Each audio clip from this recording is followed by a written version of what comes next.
To generate power from solar panels, the sun first heats up electrons, or very tiny particles, inside the solar modules.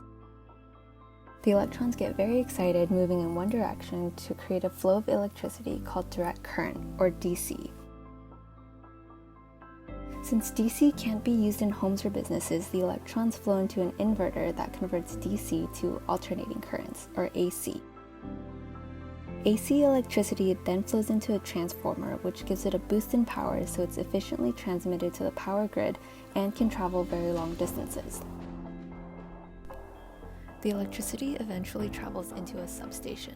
This reduces the voltage so it can safely flow through distribution power lines. Then travels through a smaller transformer at the top of a utility pole to further reduce its voltage. Lastly, the electricity is safely distributed to your home or business.